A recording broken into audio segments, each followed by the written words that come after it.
Assalamualaikum warahmatullahi wabarakatuh. Waalaikumsalam warahmatullahi wabarakatuh.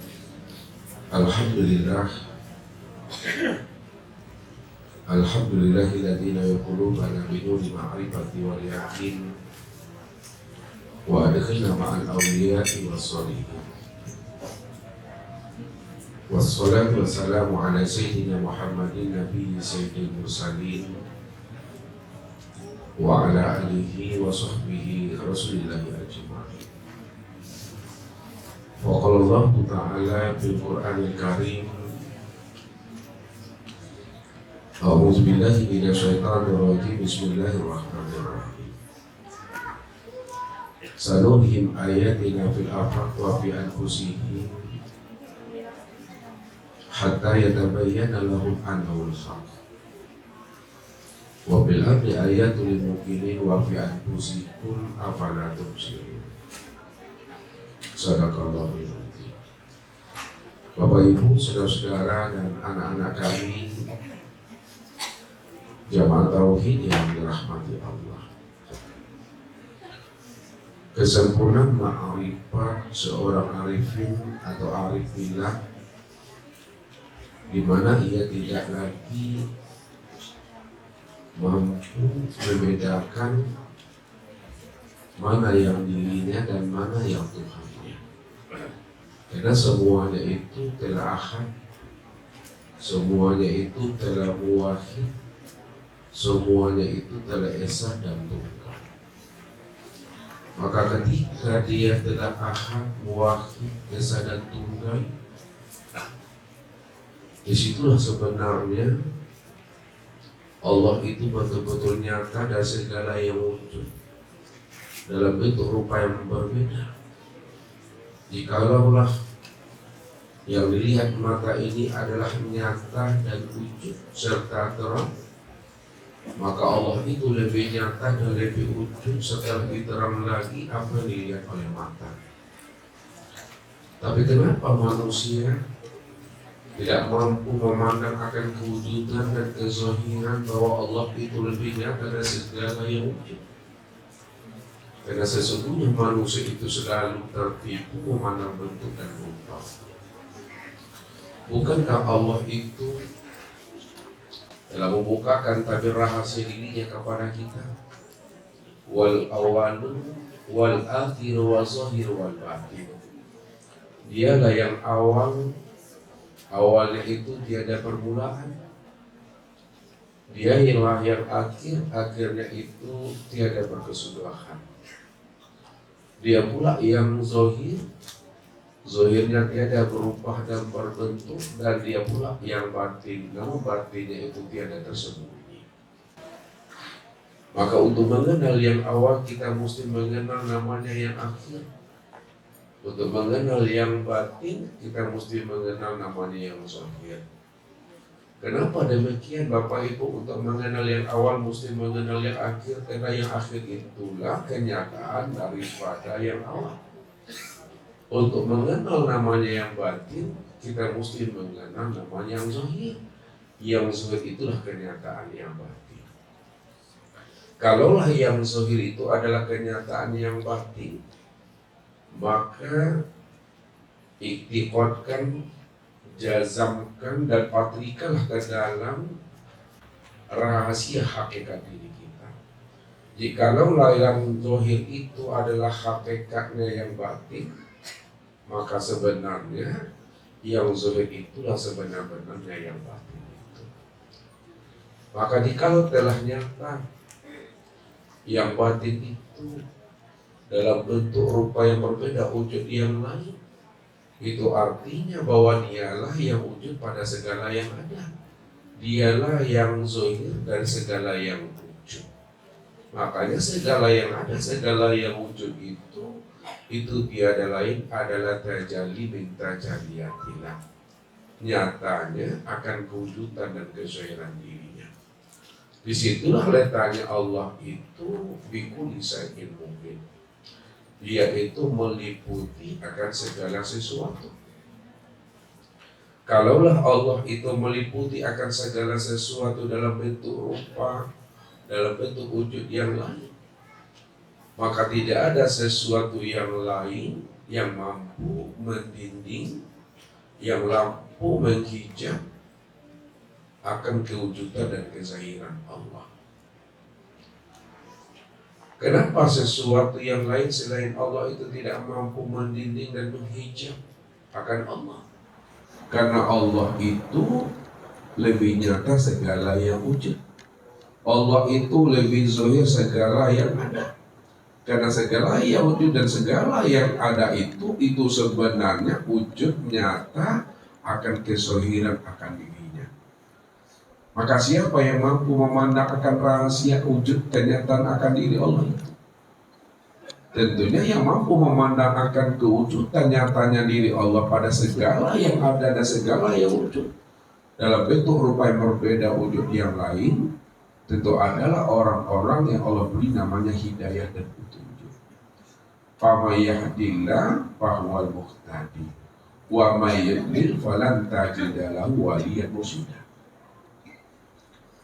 Maka barang siapa yang Allah beri namanya hidayah dan petunjuk kepada dirinya, Allah bukakan akan rahasia akan kewujudan dirinya kepada yang dia pilih, maka orang yang dia pilih, orang yang dia beri hidayah dan petunjuk, maka dialah yang mampu mengenal dan menyaksikan Allah, bahwa Allah itu lebih wujud dan lebih nyata dari segala yang ada.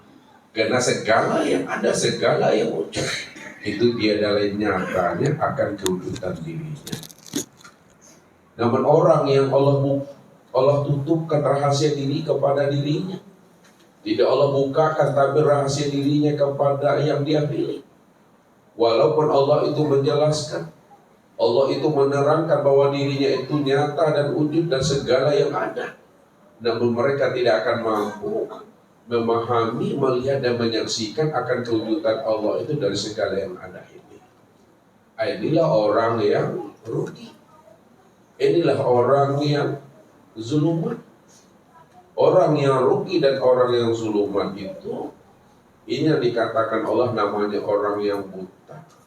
Makanya Allah katakan, wa man kana fi hazil a'ma fa huwa bil akhirati a'ma wa adallu sabila.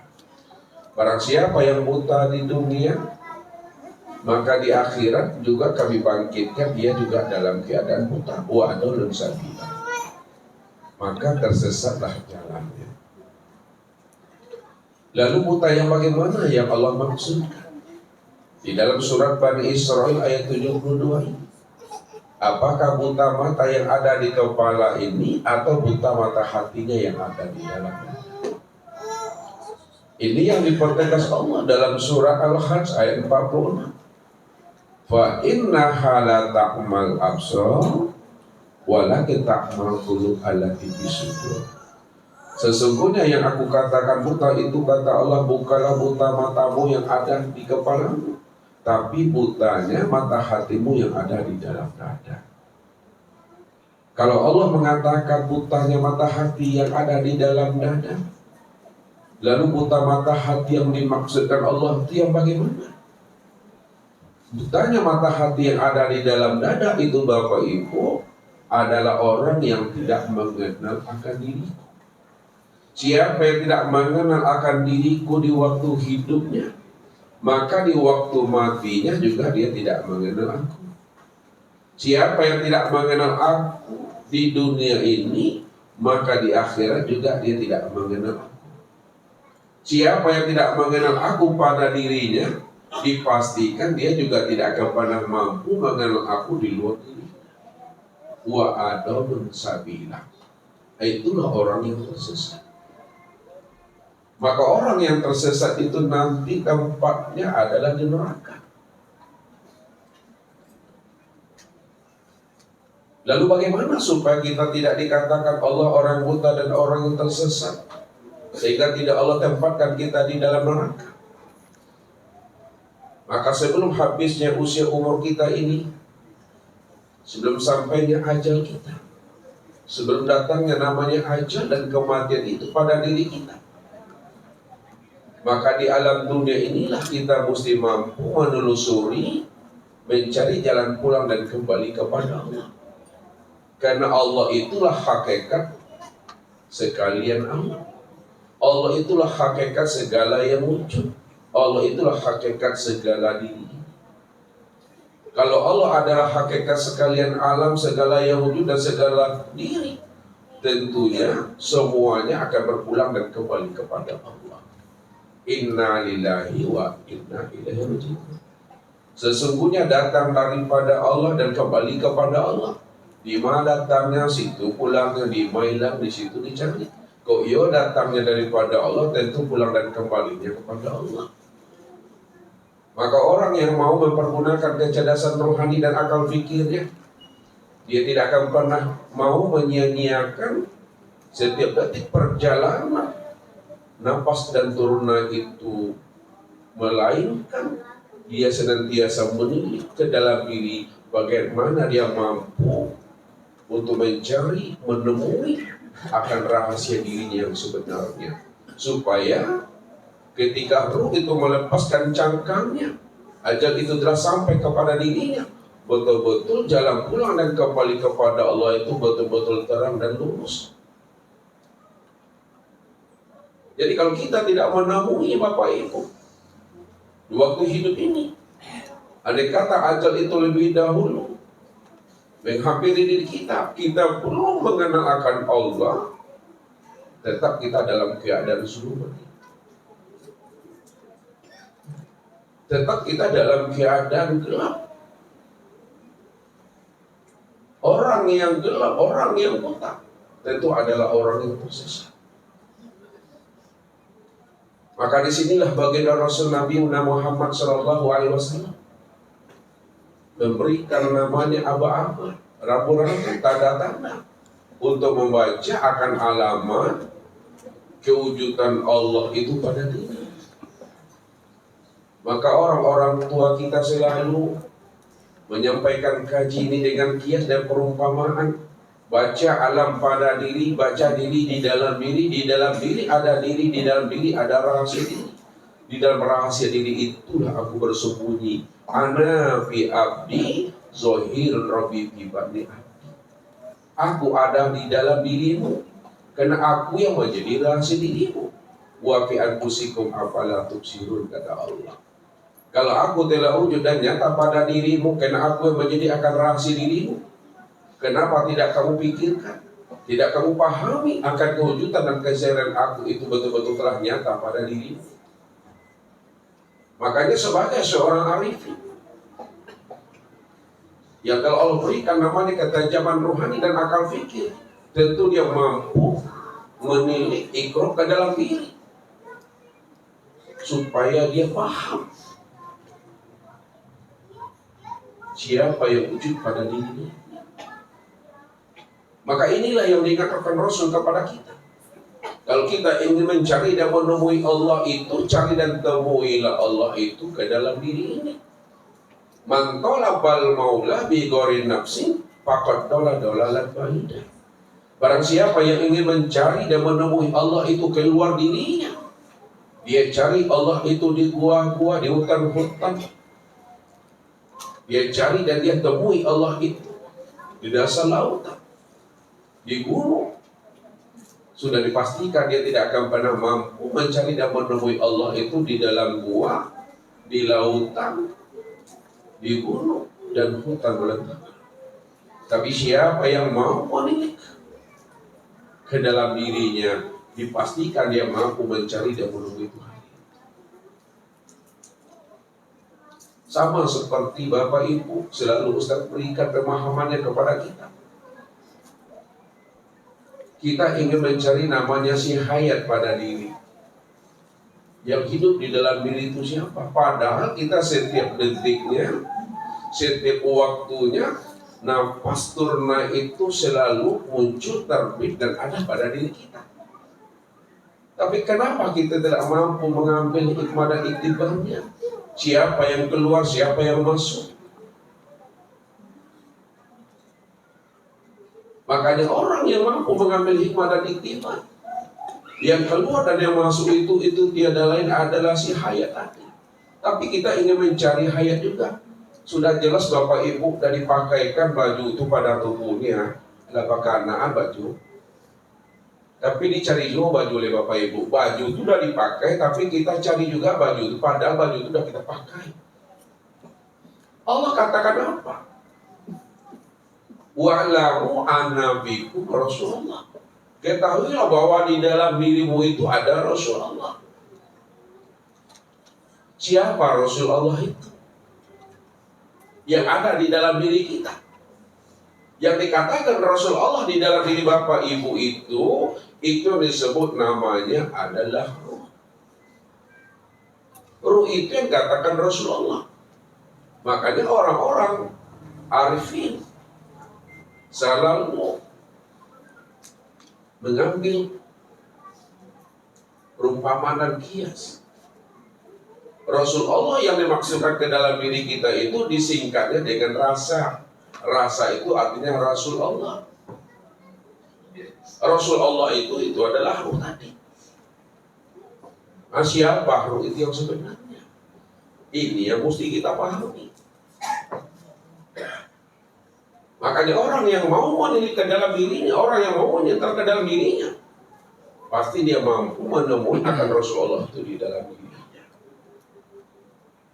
Nah, siapa yang telah mampu menemui Rasulullah di dalam dirinya? Disitulah dia sadar dan paham bahwa dia dengan Allah itu jauh yang tidak berantara, dekat yang tidak bersentuhan. Kenapa jauhnya tiada berjarak dan berantara? Karena Allah itu tidak pernah terikat oleh ruang dan waktu. Tidak terikat oleh dimensi ruang, oleh masa. Kenapa dikatakan dekat yang tidak bersentuhan? Karena wujudnya itu sudah meliputi akan segala sesuatu.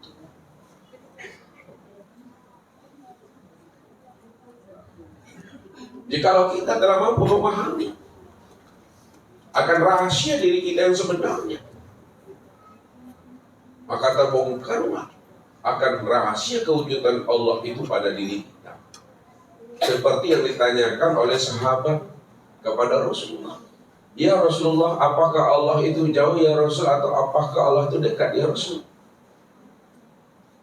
Maka disitulah Rasulullah itu memberi jawaban kepada sahabat yang bertanya dengan turunnya firman Allah. Wa idza sa'alaka ibadi anni fa inni qarib.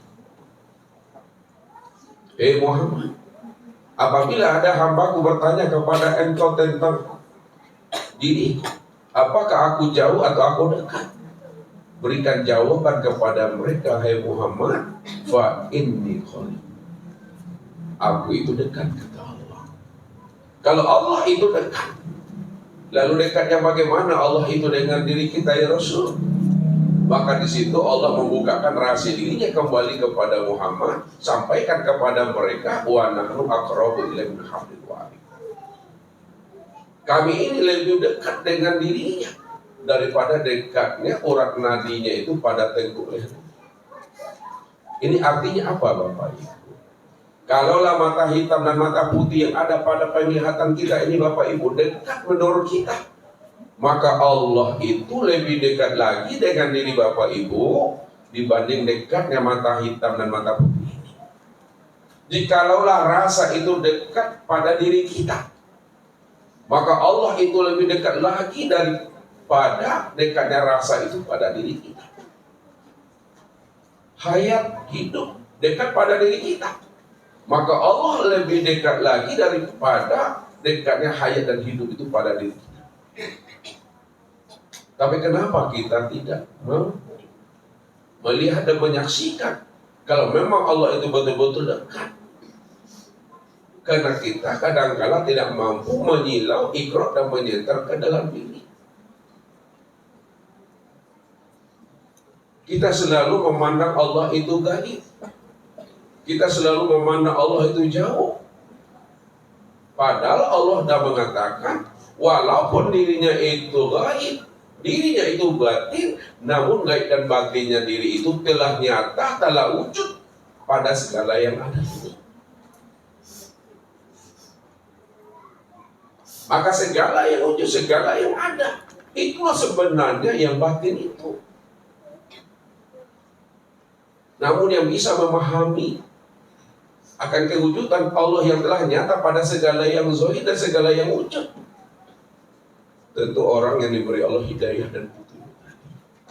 Mudah-mudahan kita semua Bapak Ibu yang hadir malam ini merupakan bahagian orang-orang yang diberi Allah hidayah dan petunjuk untuk mengenal akan hakikat rahasia dirinya.